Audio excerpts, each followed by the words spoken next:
दोस्तों, कहते हैं कि प्रतिभा उम्र की कभी मोहताज नहीं होती, क्योंकि आपके अंदर कुछ बड़ा करने का जज्बा और जुनून है तो फिर आपकी उम्र कोई मायने नहीं रखती। और इसी बात को बिल्कुल सच साबित करके दिखाया है ओयो रूम्स के फाउंडर रितेश अग्रवाल ने। इन्होंने सिर्फ 18 साल की उम्र में ही भारत की सबसे बड़ी हॉस्पिटैलिटी कंपनी की शुरुआत की।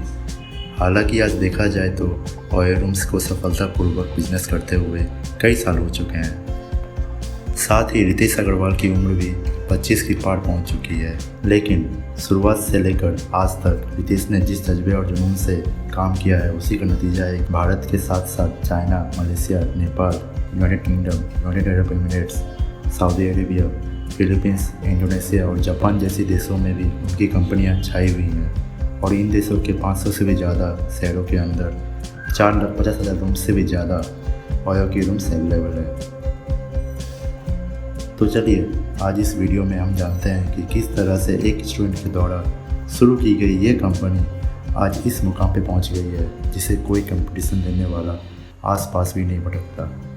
तो दोस्तों, इस कहानी की शुरुआत होती है 16 नवंबर 1993 से, जब उड़ीसा के एक छोटे से टाउन कटक ऋषभ में रितेश अग्रवाल का जन्म हुआ। फिर 12th की पढ़ाई सैक्रेड हार्ट स्कूल से करने के बाद IIT के एग्ज़ाम की तैयारी करने के लिए कोटा आ गए।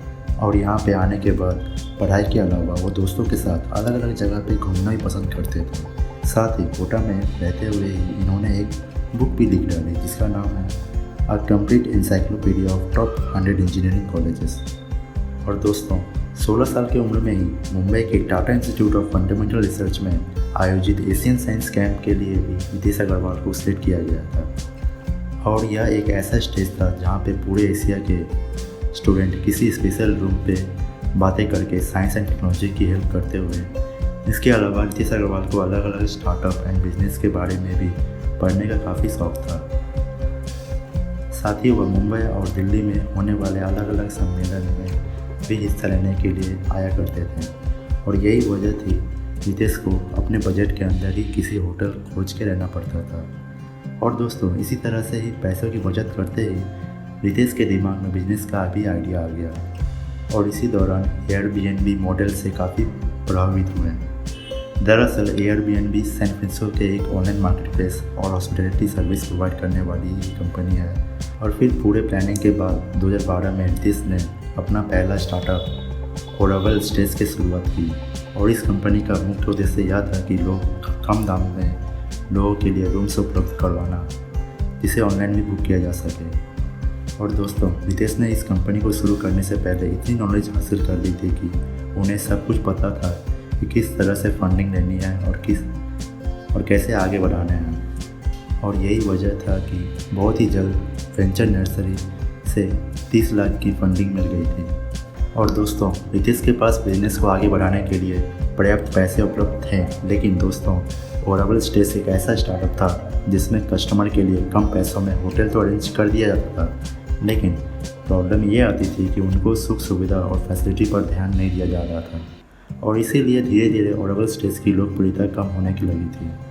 फिर आगे चलकर रितेश ने ओरावल स्टेज की कमियों पर रिसर्च करके इस कंपनी को ओयो रूम्स के अंतर्गत ही लॉन्च किया। और इस बार कम दामों के साथ साथ यात्रियों की सुविधा पे भी पूरा ध्यान दिया गया था।